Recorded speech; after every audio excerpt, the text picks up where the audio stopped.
গণতান্ত্রিক উপায়ে বা সহিংস পদ্ধতিতে উৎখাত করার চেষ্টা হচ্ছে ইউনূস সরকারকে, এরকম আমি কোনো বৈঠক থেকে ইঙ্গিত পাইনি। মূলত কোথায় ভুল ভ্রান্তি হয়েছিল এই শাসন ১৪ বছর শাসনকালে, সেটার একটা পর্যালোচনা করার চেষ্টা হয়েছে। এরা প্রকাশ্যে হয়তো কবে বলবেন আমি জানি না, কিন্তু ভুলভ্রান্তির কথা আলোচনা হয়েছে, হয়নি যে তা নয়, হয়েছে। কিন্তু সবটাই ভুলভ্রান্তির কারণেই ১৬ বছর পর সরকার পরিবর্তন হয়েছে, এটা তারা বিশ্বাস করেন। তারা বিশ্বাস করেন এর পেছনে একটা গভীর নীল নকশা ছিল, যেটাকে কখনো আলোচনার টেবিলে আনা হয় না। সেটা হচ্ছে, দাবিটা হচ্ছে কি, ২০১৪ আমি নিজে গিয়েছিলাম ইলেকশন কভার করতে। তখন আমি আওয়ামী লীগ ছাড়াও বিএনপি জামাতের সঙ্গে কথা বলেছি। তারা নির্বাচন বয়কট করলেন, কারণ যেহেতু কেয়ারটেকার সরকার হবে না। এই বৈঠকটি হয়েছে ১লা আগস্ট। ১লা আগস্ট মানে ১ আগস্টের প্রথম দিন, অর্থাৎ যে দিনটাকে সাধারণত আওয়ামী লীগ মনে করে বা বাংলাদেশ যখন ক্ষমতায় ছিল সেটাকে তারা চোখের মাস বলে বলে। এই বৈঠকে যে মূলত আওয়ামী লীগের প্রেসিডিয়াম সদস্য যারা, তারা যোগ দিয়েছিলেন। তবে আমি শুনেছি যে সকলেই শারীরিকভাবে যোগ দিতে পারেননি, কেউ কেউ হয়তো ভিডিও মাধ্যমে বা দূর থেকে ভিডিও কলের মাধ্যমে সংযুক্ত হয়েছিল। কিন্তু প্রথম বৈঠকটি সকলকে নিয়ে হয়নি।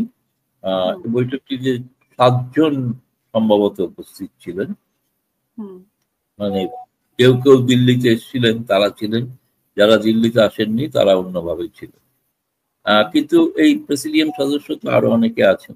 ফলে আমি যেটা এটাও শুনেছি, এটাও ঠিক হয়েছে, উনি সম্ভবত আগামী সপ্তাহে আরো একটি বৈঠক করবেন, এখানে যারা উপস্থিত হননি তাদের সঙ্গে আবার তিনি বৈঠক করবেন। এই বৈঠকের উদ্দেশ্য এটাই যে ১ বছর হয়ে গেল, এবং যেটা যে নেতারা উপস্থিত ছিলেন তার মধ্যে একজনের কথাই আমি উল্লেখ করতে পারি। তিনি বলেছেন আমাকে যে ৯ মাসে বঙ্গবন্ধু দেশ স্বাধীন করেছিলেন, আর ১২ মাস হয়ে গেল আমরা পরাজিত হয়ে বাইরে পালিয়ে পালিয়ে বেড়াচ্ছি এবং কোনো আন্দোলনও গড়ে তুলতে পারিনি। সেখানে ইউনূস সরকার নিঃসন্দেহে ১ বছর তারা শাসন করছে, যেটি একটি অন্তর্বর্তীকালীন সরকার, সম্পূর্ণ নির্বাচিত সরকারও নন। এবং নির্বাচন কবে হবে সে বিষয়ে স্পষ্ট, যদিও ঘোষণা দিয়েছেন, কিন্তু সেই ঘোষণা অনুযায়ী নির্বাচন হবে কি হবে না এই নিয়ে সংশয় সকল রাজনৈতিক দলের মধ্যে আছে, এমনকি বাংলাদেশে যে রয়েছে বিএনপি, তার মধ্যেও সংশয় আছে। ফলে এখন আমি যেটা শুনেছি, আপনি যে মূল প্রশ্ন করেছেন কি বিষয়ে আলোচনা করছেন, আলোচনার কথা যদি বলেন তাহলে উনি সেই দিনই একটি প্রেস বিবৃতিও জারি করেছিলেন, যে বিবৃতিতে উনি বলেছিলেন যে আমি প্রধানমন্ত্রী পদ থেকে পদত্যাগ করে ভারতে চলে আসি, আমি এখনো পদত্যাগপত্র দিইনি। ফলে এটা যারা প্রচার করছে ঠিক নয়। ২, একটি অগণতান্ত্রিক সরকার প্রতিষ্ঠিত হয়েছে, আমাদের উদ্দেশ্য হবে গণতান্ত্রিক উপায় এই সরকারটিকে পরিবর্তন করে গণতান্ত্রিক নির্বাচিত সরকার প্রতিষ্ঠা করা। ফলে সেই লক্ষ্যই স্ট্র্যাটেজি বা রণনীতি তৈরি হচ্ছে, এবং সেই রণনীতির অঙ্গ হিসেবে ধরুন অনেকে বাংলাদেশের বিভিন্ন কিছু গণমাধ্যমে প্রকাশিত হয়েছে, আমি দেখেছি যে অগণতান্ত্রিক উপায়ে বা সহিংস পদ্ধতিতে উৎখাত করার চেষ্টা হচ্ছে ইউনূস সরকারকে, এরকম আমি কোনো বৈঠক থেকে ইঙ্গিত পাইনি। মূলত কোথায় ভুল ভ্রান্তি হয়েছিল এই শাসন ১৪ বছর শাসনকালে, সেটার একটা পর্যালোচনা করার চেষ্টা হয়েছে, এবং একই সঙ্গে এই ভুল ভ্রান্তি গুলোকে শুধরে আগামী দিনে আওয়ামী লীগের নতুন চেহারা কি হবে, যে চেহারা নিয়ে তারা জনতার কাছে আস্থা ফিরে চাইবেন সেই কাঠামোটা, সাংগঠনিক কাঠামোটা কেমন হবে, এবং সেই কাঠামোটা তৈরি করার ক্ষেত্রে তিনি আরো, এখনো যেহেতু প্রথম বৈঠক, ফলে কোনো সিদ্ধান্ত হয়নি, সকলের কথা তিনি শুনেছেন। তিনি নিঃসন্দেহে তিনি বলেছেন এদেরকে যে আমি পরবর্তী বৈঠকগুলো করার পর একটা সুচিন্তিত মতামত জানাবো, এবং সম্ভবত সেটা খুব বেশি দেরি নয়, খুব তাড়াতাড়ি করতে চাইছেন, যেটাই করতে চান আর কি। তবে আমি আপাতত এইটুকুই বলতে পারি যে এইটুকুই আলোচনা আমার কাছে, যেটুকু মানে আমি যে বৈঠকে যোগ দিয়েছিলেন তাদের কারো কাছে থেকে বা তাদের ঘনিষ্ঠ মহল থেকে বলতে পারেন যে এটা এইটুকুই জানতে পেরেছি আপাতত। দেখুন, আমি হচ্ছে যে সাংবাদিক হিসেবে তথ্যের ভিত্তিতে বলতে পারি। আগে তিনি কি করেছেন করেননি আমি জানি না, কারণ আমার যতদূর ধারণা তিনি পদত্যাগের কথা কখনো স্বীকার করেননি, কারণ তিনি তার পুত্র জয়ও বোধহয় বলেছিলেন যে তিনি পদত্যাগ করেননি। তা এখন উনি সে কথাটা আবার মনে করিয়ে দিলেন 1 বছর বাদে, সেটা এক। দ্বিতীয়ত হচ্ছে সেই কারণে তিনি ভারতে একজন প্রধানমন্ত্রী হিসেবে যে ধরনের সুযোগ সুবিধা পাওয়া যায় বিদেশি প্রধানমন্ত্রী, একই ধরনের প্রোটোকলের মধ্যেই তিনি কিন্তু আছেন। একটি নির্দিষ্ট তাকে নিরাপত্তা রক্ষীরা তাকে প্রহরা দিচ্ছেন এবং তিনি সেভাবেই কিন্তু আপাতত জীবনযাপন করছেন, যেটা কিন্তু 75 থেকে 81-তে এরকম ছিল না। 75 থেকে 81টা অনেকটাই তাকে, তখনও তিনি সক্রিয়ভাবে আওয়ামী লীগের দায়িত্ব নেননি, কিন্তু তখনও তিনি তার কাছে এইভাবে, তিনি 81 সালে ফিরে যাওয়ার আগে আওয়ামী লীগ নেতা কর্মীদের সঙ্গে যেভাবে বৈঠক করেছিলেন, অনেকটা সেই, অনেকে কেউ কেউ মনে করছেন সেরকম একটা ধরনের একটা মিল খুঁজে পাওয়া যাচ্ছে। এক। দুই হচ্ছে আপনি দ্বিতীয় প্রশ্ন যেটা করেছেন যে উনি ভুল ভ্রান্তির কথা। দেখুন, ভুল ভ্রান্তি নিশ্চয়ই আছে এবং এটা এরা প্রকাশ্যে হয়তো কবে বলবেন আমি জানি না, কিন্তু ভুল ভ্রান্তির কথা আলোচনা হয়েছে, হয়নি যে তা নয়, হয়েছে। কিন্তু সবটাই ভুল ভ্রান্তির কারণেই 16 বছর পর সরকার পরিবর্তন হয়েছে, এটা তারা বিশ্বাস করেন। তারা বিশ্বাস করেন এর পেছনে একটা গভীর নীল নকশা ছিল, যে নীল নকশার অনেকটা বাস্তবায়ন বর্তমান ইউনূস সরকারের আমলে দেখা যাচ্ছে।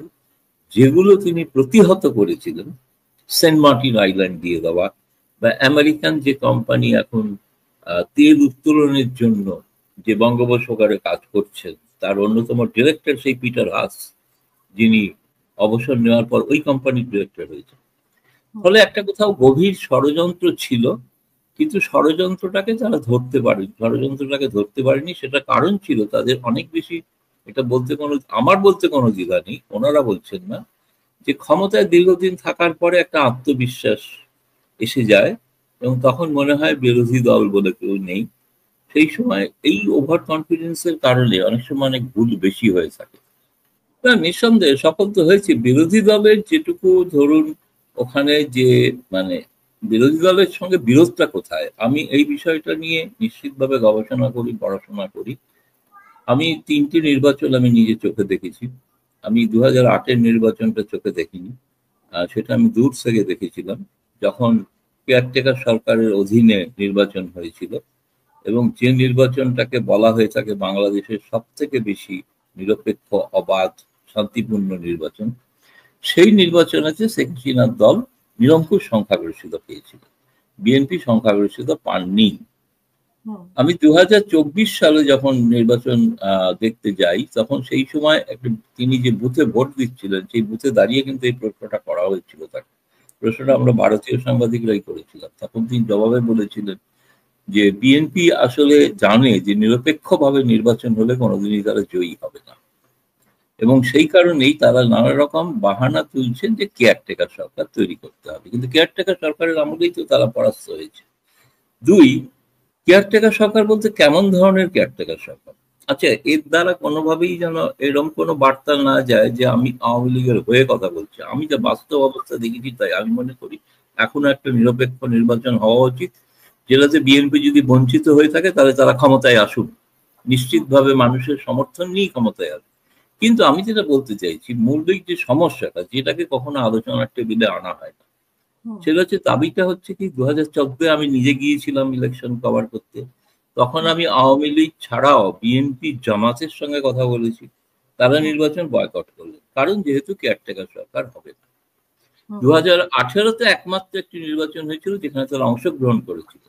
আজকে বলতে দ্বিধা আমার নেই যে সেই নির্বাচনে নিশ্চিতভাবে কারচুপি হয়েছিল।